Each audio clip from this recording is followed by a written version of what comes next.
আসসালামু আলাইকুম ওয়া রাহমাতুল্লাহি ওয়া বারাকাতুহু।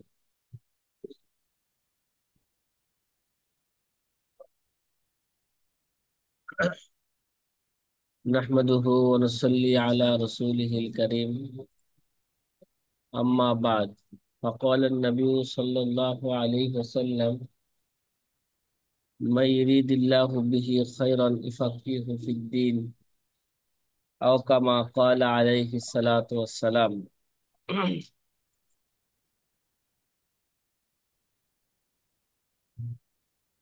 জি প্রিয় আজি ছাত্র ভাইরা, আলহামদুলিল্লাহ আমরা 58 নম্বর কায়দা পর্যন্ত আমরা আলোচনা করেছিলাম। তারপরে 58 নম্বর কায়দাকে সামনে রেখে একটা প্রশ্ন করা হয়েছিল। সেই প্রশ্নের জবাব দেওয়ার চেষ্টা করবো ইনশাআল্লাহ তাআলা। প্রিয় আজিজ ছাত্র ভাইরা, আমাদের 58 নম্বর কায়দা ছিল আল ইসার ফিল কুরবি লা ইয়াজুজু। আল্লাহর নৈকট্য লাভের ক্ষেত্রে কাউকে অন্যকে প্রাধান্য দেওয়া লা ইয়াজুজ, এটা কি নাই, জায়েজ নাই। জায়েজ নেই। এই কায়দাকে সামনে রেখে আমাদের কিতাবের হাসিয়ার মধ্যে বলা হয়েছিল যে ইমাম শাফি রহমতুল্লাহ আলাইহি বলেন, ক্বালা শাফিয়া আল ইসার ফিল কুরবি মাকরুহ। মানে আল্লাহর নৈকট্যতার ক্ষেত্রে, ইবাদতের ক্ষেত্রে এটা ইসার করা, এটা মাকরুহ। কাউকে প্রাধান্য দেওয়া এটা কি মাকরুহ।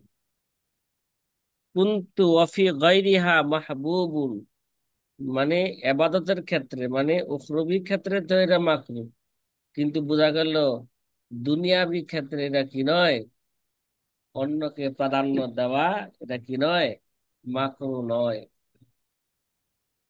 দুনিয়াবি ক্ষেত্রে উহুদ যুদ্ধের মধ্যে যখন 70 জন শহীদ হয়ে গেল, অনেক সাথীরা পানির জন্য কি করতেছে, মৃত্যু অবস্থায় কাতরাইতেছে নাকি, মানুষ পানি নিয়ে আসছে, কয় ভাই আমার চেয়ে আমার ভাইয়ের বেশি প্রয়োজন, তাকে আগে দাও। ঠিক আছে, এইভাবে ঘুরতে ঘুরতে সর্বপ্রথম যার কাছে আসছিল পানিওয়ালা, কে আসছে, তার কাছে আবার চলে আসছে। তাহলে ওয়াফি গাইরিহা মাহবুবুন, কে দুনিয়াবি ক্ষেত্রে অন্যকে প্রাধান্য দেওয়া, এটা হচ্ছে পছন্দনীয়। এটা কি ভাই, এটা পছন্দনীয়। সময় কি ভাই, আপনারা মিউট করে রাখেন না কেন ভাই? যদি মিউট করে না রাখেন তাহলে আপনারাই কথা বলেন, আমি চুপ করে থাকি। কি,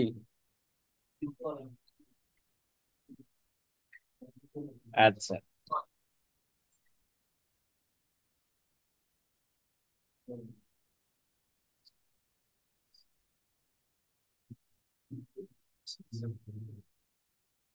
যে এই কায়দাটা আরো মজবুত ভাবে কোরআনে কারিমের একটা আয়াত দ্বারা কি হয়, প্রমাণিত হয়। আয়াতটা কি? আয়াতটা হলো ইউসিরুনা আলা আনফুসিহিম, বলা হাফেজ সাহেবরা। হ্যাঁ, ইউসিরুনা ولو আলা كان بهم আনফুসিহিম خصاصة. ওয়ালাউ কানা বিহিম খাসাসা।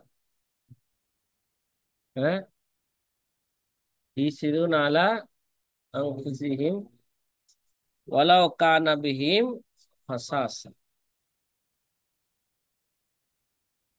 অতএব এতে বোঝা গেল এবাদতের ক্ষেত্রে নিজেদের সাথে যেটা আছে, দুনিয়াবি ক্ষেত্রে এটা তো কাউকে প্রাধান্য দেয়, কিন্তু দু- আল্লাহর নৈকট্যের ক্ষেত্রে কাউকে প্রাধান্য দেওয়া কি নাই, জায়েজ নাই।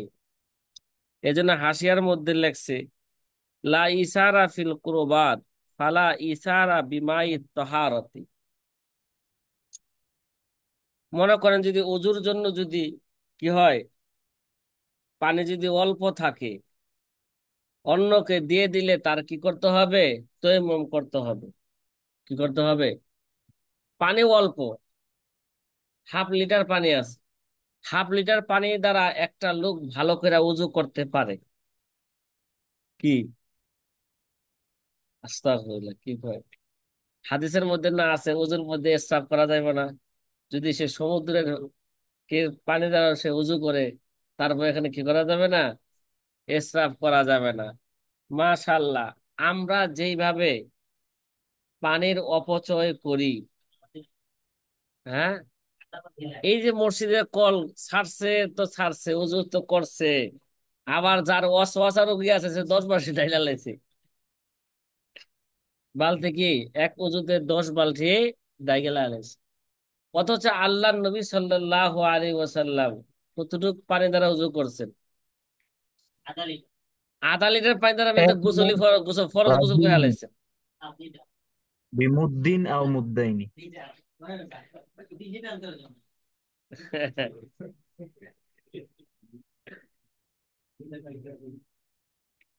আচ্ছা, যাই হোক,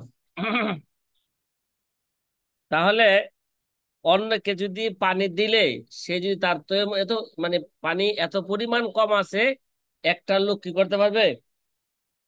উজু করতে পারবে। অতটুক পানি যদি সে উজু না কইরা আরেক ভাইকে দিয়া দিল, হ্যাঁ, আরেক ভাইকে প্রাধান্য দিল, তাহলে তাতে কি করতে হবে? তায়াম্মুম করতে হবে। কিরে ভাই, আল্লাহ তাআলা তো বলে না যে নিজে না খায়া সব কি করে দাও, দান করে দাও? বলছে এটা? হ্যাঁ, আল্লাহ কে আগে কু আনফুসাকুম, নিজে আগে বাঁচো, তারপর কি করো? পরিবার পরিজন অন্যদেরকে বাঁচাও। আগে নিজে উজু করো মিয়া, তারপরে কে পারলে অন্যজনকে, কে বাঁচলে অন্যজনকে দাও। হ্যাঁ, তাইলে এই ক্ষেত্র ইসার করা কি হবে? মাকরু হবে, এটা ইবাদত, ঠিক না? এটা কি ইবাদত? আরেকটা মাসালার দিকে হাসিয়ার মধ্যে ইঙ্গিত দিছে, ওয়ালা বিসাতরিল আওরাতি, মানে এতটুক পরিমাণ কাপড় আছে যে যেতটুক পরিমাণ কাপড় দ্বারা কেবল সতর ঢাকা যায়। কি করা যায়? একটা পুরুষের উদাহরণস্বরূপ, একটা পুরুষের সতর হলো নাভি থেকে নিয়ে হাঁটুর নিচ পর্যন্ত কি করা? ঢাকা। দেখা যায় তার কাছে একটা গামছা ছাড়া আর কোনো কি নাই, যে গামছা দিয়ে নাভি থেকে হাঁটুর নিচ পর্যন্ত কি করা যায়? ঢাকা যায়। এছাড়া তার কাছে কোনো কি নাই, কাপড় না। একটা গামছা দিয়ে ঢাকা না যায়, ঢাকা যায় না। গামছা যদি মিডিয়াম হয়, বড় হলে তো লুঙ্গি হয়ে যাবে এটা, নাকি? তো বড় সাথে ঢুকাইতে পারবো কি? এরকম ইতিহাস আছে না সাহাবা একরামের মধ্যে? হ্যাঁ। আচ্ছা, এখন যদি নিজে সতর ঢাক, এতটুকু পরিমাণ কাপড় আছে যে নিজে সতর ঢাকতে পারে, তাহলে এতটুক দিয়ে নিজে নামাজ পড়বে, অন্যকে দিয়ে নিজে উলঙ্গ হয়ে নামাজ পড়ার এটা কি নাই, তার অধিকার নাই। নামাজ পড়া তার জন্য কি হবে না? ঠিক হবে না। কথা কি বুঝে আসতেছে? আগে নিজে কি করে নাও। এই জন্য সাহাবা একরামের ইতিহাসে পাওয়া যায়, হ্যাঁ, একজনের সতর ঢাকা যায়, এতটুক স্বামী স্ত্রীর মাঝে কি আছে? কাপড় আছে। এই জন্য স্বামী আগে কি করছে, অতটুক কাপড় পইরা মসজিদে চলে গেছে, হ্যাঁ, নামাজ পইরা কি দিছে, দৌড় দিয়ে আইসা তাড়াতাড়ি আবার কি করছে, উলঙ্গ হইয়া স্ত্রী দিছে নামাজ পড়ার জন্য, নিচে গর্তের মধ্যে দাঁড়াইছে। কিরে ভাই, হ্যাঁ, কথা কি বোঝা আসতেছে? আরেকটা উদাহরণের দিকে হাসিয়ার মধ্যে ইঙ্গিত করেছে, ওয়ালা বিসফিল আউয়ালি, যেটা নিয়ে আমার এক সাথী ভাই প্রশ্ন করেছিলেন। কি? মুরব্বীদেরকে যে, উস্তাদদেরকে যে কি দেয়া দেওয়া হয়, সামনের কাতারে দেওয়া হয়, তাহলে এরাও তো কি? আরে ভাই, তাহলে এবাদতের ক্ষেত্রে, আল্লাহ পাকের নৈকট্যের ক্ষেত্রে আরেকজনকে কি দেওয়া হইলো? প্রাধান্য দেওয়া হইলো, এটা জায়েজ না না জায়েজ? কায়দায় বলে এটা না জায়েজ। কায়দায় কি বলে? এই কায়দায় বলে না জায়েজ, ঠিক না? ওয়াফিস সফিল আউয়ালি পাইছো, ওয়ালা বিসফিল আউয়ালি। অনুরূপ ভাবে যে সামনের কাতারের লোকজনের জন্য নিজে পিছনে গিয়ে অন্যকে কি করলো, সামনে দিয়া দিও, এটা কি না? এটা কায়দায় বলে এটা ঠিক না। এটা কি না? এটা ঠিক না। তবে একজন ক্ষুধার্ত আরেকজনের ক্ষুধার্তকে যদি কি দেয়, প্রাধান্য দেয়, ঠিক আছে? একজন ক্ষুধার্ত কি বললো, ঠিক আছে আমার ওই ভাই কি বেশি ক্ষুধার্ত, তারা কি করাও, পানাহার করাও। এটা যেহেতু দুনিয়াবি ক্ষেত্র, তাহলে এখানে কি হবে? এরা এরা মাহবুব, এরা প্রিয়। কথা কয় না? এটা কি হবে? এই ভাই, যে ভাই সকালে প্রশ্ন করেছিলেন উস্তাদদেরকে, মুরব্বিদেরকে, গণ্যমান্য ব্যক্তিদেরকে যদি প্রথম কাতার থেকে সইরে এসে তাদেরকে প্রথম কাতারে সুযোগ করা দেয়, এটা কি বৈধ হবে না? কথা কয় না? কায়দায় কি বলে বলেন? মাকরুহ। কায়দায় বলে এটা হবে, এটা ঠিক না, এটা মাকরুহ। যেই ভাই প্রশ্ন করেছিলেন ওই ভাইকে আছেন? নাই, সকালে কোথায় থাকো? হ্যাঁ, আছে না নাই? জি ওই ভাই আছে, ই করা, ওই ভাই আছে, হ্যাঁ, আনিস ভাই আছে। আনিস ভাই আছেন? কথা কয় না তো। আচ্ছা, সমস্যা নাই। এই ব্যাপারে সংক্ষিপ্ত একটা কথা আলোচনা করি। যারা সুফি আছেন, বুজুর্গ আছেন, ঠিক আছে, সুফি সাধকগণ নিজেরা সাধারণত কাতারের বাম দিকে এবং পিছনের কাতারে দাঁড়ানোর চেষ্টা করেন। তারা এই নিয়তে প্রথম কাতার এবং ডান দিকের জন্য অন্যদেরকে প্রাধান্য দেওয়া। যেমন অনেক সময় ছাত্ররা কি করে, মসজিদে যায় পিছনে বসে থাকে, উস্তাদরা কি যাবে, সামনে যাবে, সামনে কাতারে ডান দিকে উস্তাদরা বসবে, ছাত্ররা বাম দিকে মসজিদের। আছে না? যে সুফি মানুষ ছাত্ররা, সুফি ওরা সুফি গিরি, রোজে রৌশন মিকোনান, দর্শফে তারিখে সফি দস্তগিরি মিকোনান। সুফি মানুষ এরা, বুজুর্গ মানুষ।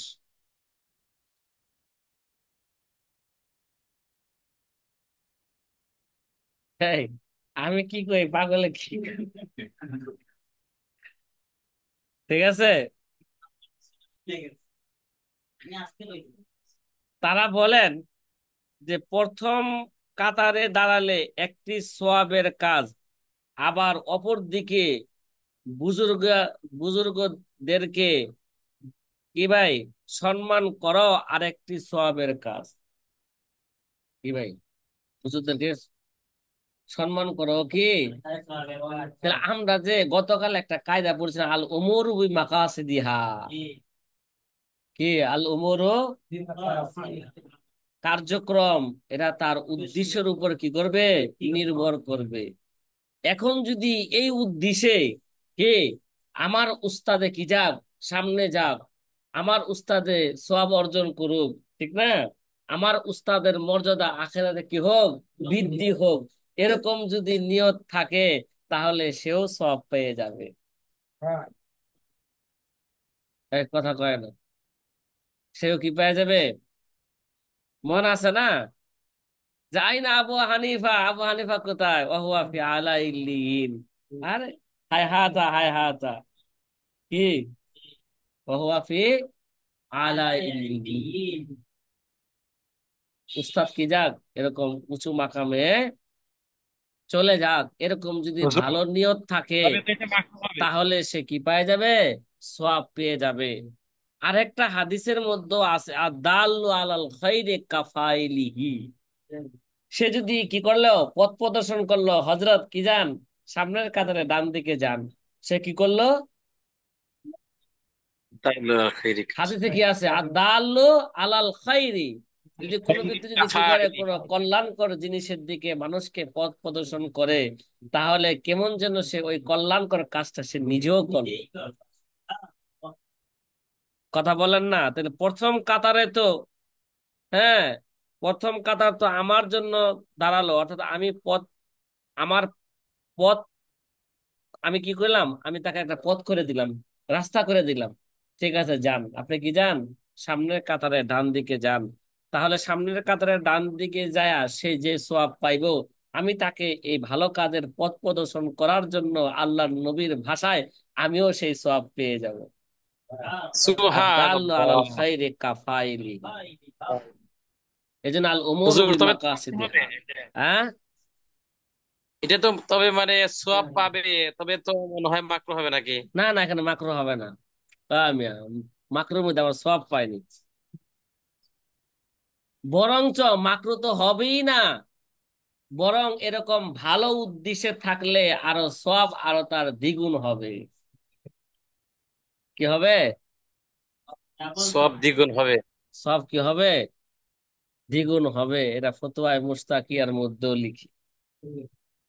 কি? আদাল্লু আলাল খায়রি কাফাইলিহি। কাফা। কথা মনে হয় বুঝাইতে পারলাম না, তাই মিয়া? তোমরা যদি জি জি আলহামদুলিল্লাহ। কথা বলো আমার সামনে, তাইলে তোমরাই কথা বলো, কি দরকার আছে? ঠিক আছে। আফওয়ান। আমরা মোটামুটি এই কায়দাটা ছিল কি আমাদের সকালের কায়দা নাকি? এক সাথী ভাইয়ের প্রশ্নের জবাব দিতে যায় কায়দাটা একটু কি করলাম, আবার পুনরায় তাকরার করলাম, একটু তাফসিলি তাকরার হইল।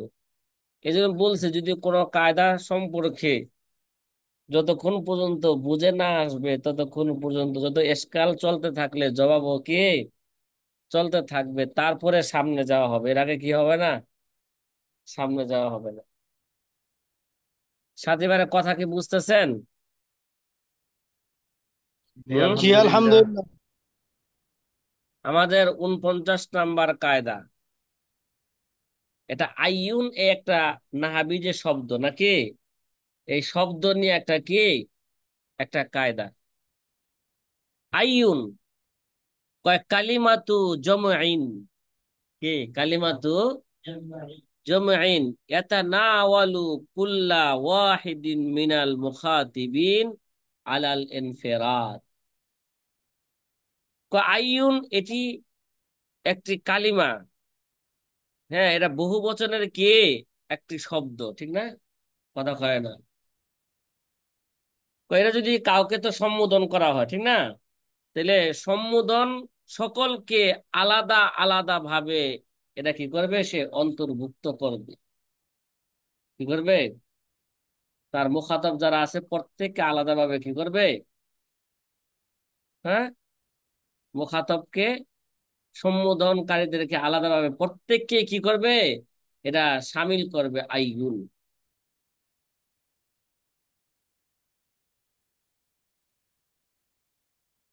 এই ব্যাপারে একটা কথা ভালো করে বুঝেন, যে কালিমায় জমা দ্বারা উদ্দেশ্য হলো একটা আম শব্দ। আইউন এটা কি?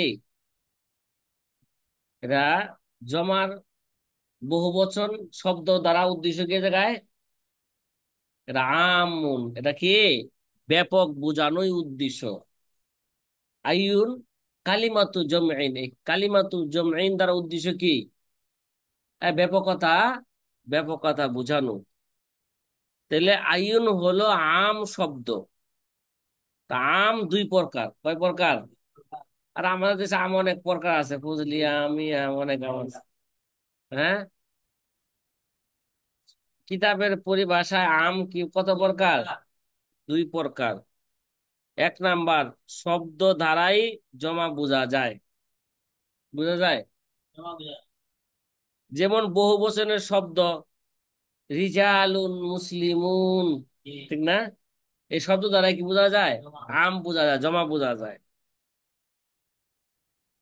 আবার দ্বিতীয়ত, আম তথা ব্যাপক হওয়া শব্দ দ্বারা বোঝা যায় না। অন্যের বিবেচনায় কি এরা, অন্যের বিবেচনায় এরা বোঝা যায়। অন্যের বিবেচনায় শব্দ দ্বারা বোঝা যায় না। আইউন, এটা কি শব্দ দ্বারা বোঝা যায় যে শব্দটা কি? এটা জমা। কথা কয় না, তাহলে আইউন তাহলে কিসের জমা হইলো এটা? আইউন এটা শব্দ দ্বারা বোঝা যায়? কথা কয় না, বোঝা যায় না। কিন্তু এটা অন্যের বিবেচনায় কি এটা বোঝা যায়। এটা দ্বিতীয় প্রকার আম। এটাকে আবার দুই ভাগে বিভক্ত করা যায়। প্রথম প্রকার হলো শব্দ তার মৌজু লাহু বা যার জন্য শব্দকে গঠন করা হয়েছে ওই অর্থকে বুঝায়। যেমন মা এবং মান। কথা কয় না, মা শব্দটা কি? এই মেয়ে, এটা কি শব্দটা কি শব্দগত ভাবে জমা মা? এটা শব্দগত কি নয়, মান। কিন্তু মা এবং মান এটা কার জন্য? মা ব্যবহার করে কার জন্য? মা এবং মান দ্বারা তো সকল কি বুঝায়। কথা কয় না, সকল কি বুঝায়। কিন্তু এটা মানায় মৌজু লাহুর জন্য ব্যবহার করা হয়। এটা ব্যবহারই করছে মা। এটা ব্যবহার করবে কার জন্য? কথা কয় না, জাবিল গাইরে জাবিল উকুলের জন্য। আর মান ব্যবহার করবে কার জন্য? জবিল উকুলের জন্য। আবার অনেক সময় দেখা যাবে যে যে আলামত কি ভাই, আলামত থাকলো একজনকে সে কি করবে? একজনকে বুঝাবে। এটা যদিও আম, অনেক সময় আলামত থাকার কারণে কি বুঝাবে? কজনকে বুঝাবে? একজনকে বুঝাবে। আবার দ্বিতীয় প্রকার হলো এটার এমন যে এর দ্বারা সব সময় জমা বুঝাবে। কি বুঝাবে? জমা বুঝাবে। যেমন কওমুন, রহতুন ইত্যাদি। কওমুন শব্দটা কি জমা? কিন্তু কম বললে কি বুঝায়? হ্যাঁ, পুরা সম্প্রদায়কে কি করে বুঝায়। যেগুলো তিন বা ততোধিক অর্থ প্রদানের জন্য গঠন করা হয়েছে। কওমুন কমপক্ষে কয়জন লাগবে? তিনজন নাকি? এবার আমরা যে আলোচনাটা করলাম, এবার এটা আলোচনাটা জেনে রাখার পরে এবার আমরা বুঝি যে দ্বিতীয় প্রকারের প্রথম শুরুতে যে সকল শব্দ শামিল আছে। কি? দ্বিতীয় প্রকারের প্রথম শুরুতে যে সমস্ত শব্দগুলো শামিল আছে, যেমন মা এবং মান ইত্যাদি, এর জন্য সম্বোধন সকলকে উপস্থিতি থাকা জরুরি নয়। তাদেরকে সম্বোধন করবে, সকলকে উপস্থিত থাকা কি নয়? এটা জরুরি নয়। এগুলো সকল সদস্যকে আলাদা আলাদা ভাবে বুঝাবে। কথা কয় না, সকল সদস্য কি বুঝাবে? এর জন্য সম্বোধিত মুখাতব সকলকে উপস্থিত থাকা জরুরি নয়। অনুরূপ ভাবে সকল মুখাতব ব্যক্তিদেরকে ওই কাজ করো কি নয়, জরুরি নয় যেগুলোর নিসবত তাদের দিকে করা হয়েছে। যেমন কেউ যদি বলে মান দাখালা মিনকুম ফি দারি ফুলানিন ফাহুয়া আমিনুন। এবার ভালো করে বুঝেন কি মান দাখালা। হ্যাঁ, মান দাখালা মিনকুম ফি দারি ফুলানিন, তোমাদের মধ্য থেকে যে ব্যক্তি অমুকের ঘরে কি করবে? প্রবেশ করবে। ফাহুয়া আমিনুন, সে কি? নিরাপদ। তাহলে এই এবারতে মান দ্বারা সকলকে বুঝাবে। অতঃপর যখন যে প্রবেশ করবে সে নিরাপত্তা কি করবে? লাভ করবে। যে প্রবেশ করবে না সেই নিরাপত্তা কি করবে না? লাভ করবে না। কথা কি বুঝে আসতেছে? এবার আমাদের মূল কায়দার মধ্যে আসে। মূল কায়দা তো মান নাই, কি আছে? আইউন শব্দটা আছে, ঠিক আছে? তাহলে মান, মান আর আইউন এটা কি কাছাকাছি।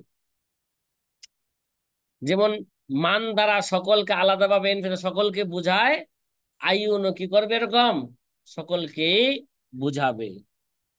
তা আইউন শব্দটিও মান শব্দের মতন। যদি বলা হয়তো আইয়ু দাখালা, আইউন দাখালা মিনকুম ফি দারি ফুলানিন ফাহুয়া আমিনু, কি মান যেমন প্রত্যেককে আলাদাভাবে কি করছে, শামিল করছে, আইউনও কি করবে প্রত্যেককে আলাদাভাবে কি করবে, শামিল করবে। তাইলে এটা দ্বারাও জমা বুঝায়, কি বুঝায়? জমা বুঝায়। তাইলে মুখাতব ব্যক্তিদেরকে আলাদা আলাদা ভাবে শামিল হবে। তাহলে কেউ যদি বলে, এবার বলে আইয়ুকুম দাখালা, কি ভাই কি বললো? আগে কি বলছিল? মান দাখালা মিনকুম, মান দাখালা। এবার যদি বলে আইয়ুকুম দাখালা মিনকুম আউয়ালান ফালাহু কাজা মিনান নাফলি, কি ফালাহু কাজা মিনান নাফলি। এখানে আইয়ুকুম দ্বারা মুখাতব সকলেই এর অন্তর্ভুক্ত হবে, কি হবে? তাইলে যে নাকে কি করবে, প্রথমে প্রবেশ করবে, কথা কয় না, যে প্রথমে প্রবেশ করবে সে এটা ওইটার পুরস্কারে কি হয়ে যাবে গা, অধিকার। যেই প্রবেশ করবে আলাদা আলাদা ভাবে প্রত্যেকে কি করবে, এলা যে আগে প্রবেশ করবে সেই কি হয়ে যাবে, এটা আলাদা আলাদা হবে। অতএব যে প্রথমে প্রবেশ করবে সে উক্ত পুরস্কার কি পেয়ে যাবে, পুরস্কার সে পেয়ে যাবে। তা আইয়ুকুম প্রত্যেককে অন্তর্ভুক্ত করছিল, ঠিক না? এবং এর মধ্যে থেকে যে প্রথমে কি করবে, প্রবেশ করবে, সে পুরস্কার কি পেয়ে যাবে। এটা একটা কায়দাও হইল। এটা এটা এটা উসুলি ইফতার উসুলে ফেকার মধ্যে শব্দটা নিয়ে কি করা হয়েছে, আলোচনা করা হয়েছে।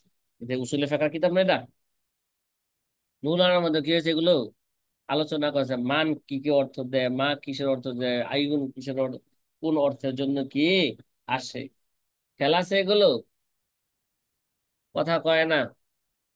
আরে এই যুগে কি আর এগুলো, এই যুগে হলো কিসের যুগ এটা? এটা ফেসবুকের যুগ, কলিযুগ। এটা ইউটিউবের যুগ নাকি? এটা ইন্টারনেটের কি যুগ? এই জন্য তো হুজুর আপনি কি করতেছেন, ইন্টারনেটে লেখাপড়া করাইতেছেন, কথা কয় না। হ্যাঁ। জি। আমাদের 60 নাম্বার কায়দা, এটা একটা জরুরি কায়দা মনে করেন। হ্যাঁ,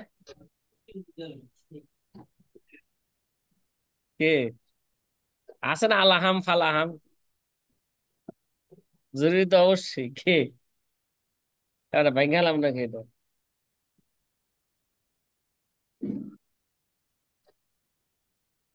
কায়দাতুন আল আইমান মাবনিয়াতুন আলাল আলফাজ। এটা ভালো করে বুঝেন, আগে তো আমাদের পিছনে কায়দা গেছে। উহুদের ক্ষেত্রে মর্মই উদ্দেশ্য, আলফাজ কি নয়, উদ্দেশ্য নয়, গেছে না? কথা কি রে ভাই? উহুদের ক্ষেত্রে আলফাজ উদ্দেশ্য নয়, এখানে কি বলতেছে, আল আইমান মাবনিয়াতুন আলাল আলফাজ, ঠিক আছে? কসমের ভিত্তি হলো শব্দমালার উপর, কথা কথা, ইমান না বাটা আইমান, ঠিক আছে? আল আইমান মাবনিয়াতুন আলাল আলফাজ। ইমান বললো কিরা? হ্যাঁ, ইমান বললো কে এই এরকম পড়াটাকে? কত বুজুর্গ ব্যক্তিরা আছে, তারা বলে হুজুর আগে কসমের চেয়ে ইমানের আলোচনা করা ভালো, আগে ইমানের আলোচনা করেন। কিছু তাবলিগের লোক দেন না, খালি ইমান ইমান, যেখানে যায় সে কি করে রাখে, ওই শব্দ ইমান। দেখলে, আইমানকে দেখলো সে কি মনে করে, এটা ইমানই মনে করে। जहां जाते हैं हम तेरे रंग फसाना छेड़ देते हो, कोई महफिल हो तेरे रंगे महफिल, तेरे रंगे महफिल देख लेते हो। আল আইমান মাবনিয়াতুন আলাল আলফাজ। কসমের ভিত্তি কিসের উপর হবে ভাই? কথা কয় না, কথা কয় না। কসমের ভিত্তি কিসের উপর হবে? এটা আলফাজের উপর সব। হবে নাকি? এটা জি শব্দমালার উপর সব। কি হবে? কসমের ভিত্তি হবে। সংক্ষিপ্ত আকারে একটা জিনিস আমরা বুঝি। কোনো ব্যক্তি যদি বলে যে আমি উক্ত জিনিস 10 দিরহামের বিনিময়ে বিক্রি করব না। কিরে ভাই কি বলছে? 10 দিরহামের বিনিময়ে সে কি করবে না? বিক্রি করবে না। তাহলে যদি 11 বা 9 দিরহামে বিক্রি করে তাহলে কসম ভঙ্গকারী হবে না। সে কসম খাইছে কি? খোদার কসম বেটা, আমি 10 দিরহামে 10 দিরহামের বিনিময়ে আমি কি করব না? বিক্রি করব না। একজনে কইছে বেটা দে 10 দিরহাম দিয়া দে, খালি বারবার কি করতেছে? কয়, খোদার কসম করে বললাম তোরা কি দিব না, তোর কাছে আমি 10 দিরহামের বিনিময়ে আমি কি করব না? ক্রয় করব না। এখন এই যে কি ম- মর্ম উদ্দেশ্য না আলফাজ উদ্দেশ্য কসমের আলফাজ ক্ষেত্রে? উদ্দেশ্য। কথা আলফাজ কয় না। উদ্দেশ্য। মর্ম যদি উদ্দেশ্য থাকতো তাহলে যেই টাকা দেয় বিক্রি করতো ওই টাকা বিক্রি করলে সে হানেস হয়ে যেত। কথা কয় না। এই জন্য এখন যদি ওই ব্যক্তির কাছে কসমকারী যদি 9 বা 10, 9 বা 11 দিরহামের বিনিময়ে যদি কি করে বিক্রি করে তাহলে সে কসম ভঙ্গকারী হবে না। হানেস হবে না। জি। সে কি হবে না? কসম ভঙ্গকারী হানেস হবে। হবে না। হবে না। যেমন হাসিয়ার মধ্যে এই উদাহরণটা দেওয়া আছে, আসবাউন নাজার থেকে দেওয়া আছে। লাউ ইগতাতা তাতাযা ইনসানুন ফাহালাফা আল্লা ইয়াশতারি লাহু শাইয়ান বিফালাসিন ফাশতারা লাহু শাইয়ান বিমিয়াতি দিরহামিন লাম ইয়াহনুস। সে কি হবে না? হানেস হবে না। তবে কথা কি বুঝে আসছে? কথা কয় না। আল আইমান মাবনিয়াতুন আলাল আলফাজ। এই জন্য জি। ভালো করে এই কায়দাটাকে রাখা লাগবে। পেঁচ লাগান যাবে না। উকুদের কবের কথা কইছেন?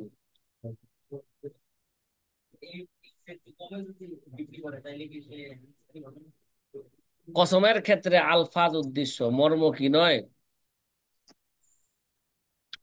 রে শব্দমালা উদ্দেশ্য, মর্ম কি নয়? উদ্দেশ্য নয়। বুঝা গেছে?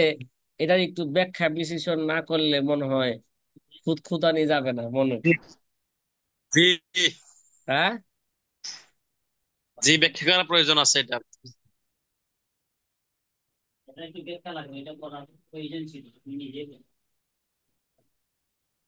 ছাত্র তাহলে ভাইদের মনে পেঁচ লাগ।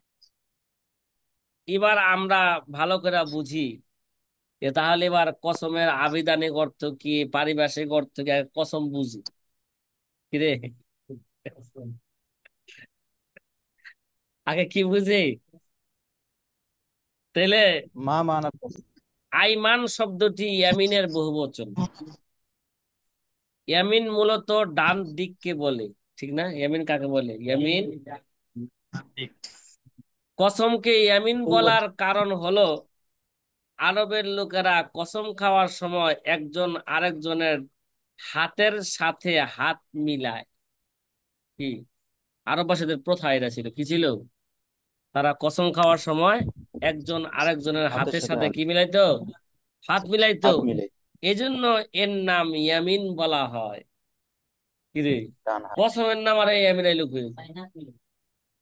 হ্যাঁ, ইয়ামিন একজনের সাথে।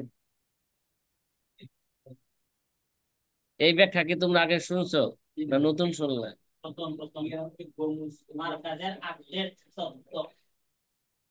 আচ্ছা, হয়তো ওস্তাদ পড়ছো জি কিন্তু নতুন খেয়াল শব্দ। নাই। হ্যাঁ। ইয়ামিনকে ইয়ামিন কেন বলে এটা? আচ্ছা, পরিভাষায় ইয়ামিন এরা দুটি অর্থে ব্যবহৃত হয়। শাব্দিক তো ইয়ামিন মানে ডান দিক, ঠিক না? তাহলে কসমকে ডান দিক বলা হয় কেন? ওই আরববাসীরা কসম খাওয়ার সময় একজন আরেকজনে কি ধরতো? ডান হাত ধরতো। ঠিক আছে, এই জন্য একে কি বলা হয়ে থাকে? কসমকে ইয়ামিন বলা হয়ে থাকে। পরিভাষায় ইয়ামিন দুই অর্থে ব্যবহৃত হয়। একটা হলো মূল বস্তুকে জোর দিয়ে প্রমাণ করার জন্য আল্লাহর পবিত্র নাম দিয়ে কসম করা, কে কসম করাকে বলে। ওয়াত্তিন ওয়াজাইতুন ওয়াতুর সিনিনা ওয়াহাদাল বালাদিল আমিন। কি আল্লাহ কি বললেন? ঠিক না? আল্লাহ তো কসম খাইছেন, দেখা যায় নাকি? আল্লাহ এখানে কসম খাইছেন কেন? যে মক্কা নগরী, এরা যে নিরাপদ শহর, এটাকে কি গুরুত্বপূর্ণ জিনিসের কসম খাইছে কেন? যে মক্কাবাসী, যে মক্কা নগরী শহর যেটা নিরাপদ শহর, এরা যে বাস্তবিক নিরাপদ শহর, এই গুরুত্ব বোঝানোর জন্যই। ঠিক না? তদ্রুপ ভাবে আমরা কসম খাই কেন? আল্লাহ খোদার কসম, আমি এই কাজটা করি নাই, তার মানে সে যে এই কাজটা করে নাই, এই কথার গুরুত্ব বোঝানোর জন্যই সে কসম খায় থাকে। আল্লাহর নামে সে কি খায়? এটা পরিভাষা তাকে কি বলা হয় থাকে? কসম বলা হয়ে থাকে। ঠিক না? এর একটা অর্থ। আবার বস্তুর অস্তিত্বকে কোন বস্তুর জন্য শর্ত করা, যাকে তালিক বলা হয়। যাকে কি বলা হয়? এটা একটা কসমের আরেক অর্থ। কোন বস্তুকে আরেক বস্তুর জন্য কি করা? শর্ত করা, যাকে পরিভাষায় কি বলা হয়? তালিক বলা হয়। এবার ভালো করে বুঝেন, কসম করার পর তা ভঙ্গ হওয়া না হওয়া, এরা আলফাজের উপর নির্ভর করবে। কসম তো খাইল, কিন্তু এটা ভঙ্গ না, ভঙ্গ হওয়া বা না হওয়া, এ নির্ভর করবে কিসের উপর? বুঝানোর কথা, মুগ্ধা যা কইছে এর উপর নির্ভর করবে। অন্তরে কি আছে ওটা কি, তার উদ্দেশ্য কি, এটা হবে না। তাহলে কসম খাওয়ার সময় যে শব্দ ব্যবহার করা হয়, এর দ্বারা সমাজে সমাজে প্রচলনে যে অর্থ উদ্দেশ্য নেয়, তাই ধর্তব্য হবে। কি হবে? লুগাতে কি লেখলো না লেখলো সেটা দেখার বিষয় না। সমাজের মধ্যে এটাকে কোন অর্থে কি করা হয়, ব্যবহার করা হয়, এটাই কি হবে? ধর্তব্য হবে। অনেক সময় কিছু কিছু শব্দ আছে যে লুগাতে অর্থ আরেকটা, কিন্তু সমাজে এরা ব্যবহার করতেছে কি আরেক অর্থে। প্রাসঙ্গিক একটা কথা বলে ফেলি, প্রাসঙ্গিক বলবো। না না, এটা পরে বলবো, কিন্তু হাতে 1 মিনিট সময় আছে। কি আছে হাতে? কি আছে? 1 মিনিট সময় আছে। যদি কেউ কসম করে বলে যে আমি অমুকের ঘরে প্রবেশ করব না, কি, তাহলে সমাজে ঘর দ্বারা ওই ঘর উদ্দেশ্য নেয় যেখানে মানুষ বসবাস করে। অতএব কসমকারী যদি বসবাসকৃত ঘরে প্রবেশ করে, তাহলে তার কসম ভঙ্গ হয়ে যাবে, সেই ঘর নিজের মালিকানা হোক বা ভাড়াটিয়া হোক। যদি কোথায় আমি ওই ঘরে কি করব না, আমি ঘরে প্রবেশ করব না, ঠিক আছে, আমি অমুকের ঘরে কি করব না, প্রবেশ করব না। কসমকারী যদি বলে ঘর দ্বারা আমার নিয়ত ছিল মালিকানাধীন ঘর, তাহলে এই কথা বিশ্বাসযোগ্য নয়। এবার বুঝে আসছে কথাটা? আল আইমান মাবনিয়াতুন আলাল আলফাজ। হ্যাঁ, এই সাথী ভাইরা, এবার কি বুঝাইছে? মনের যে কিছু খুঁতখুঁতানি জি কিছু কমছে? আলহামদুলিল্লাহ। হ্যাঁ, জি কমেছে একটু। কিছু কমেছে, আলহামদুলিল্লাহ। কিছু কিছু শব্দ আছে যেটা বলছিলাম সমাজের লুগাতে এক অর্থ আসে, কিন্তু কি মানুষের সমাজের মধ্যে কি এরা আরেক অর্থে ব্যবহৃত হয়। যেমন মাতা, আর দুনিয়া কুল্লুহা মাতা। মাতার আসল অর্থ কি জানো?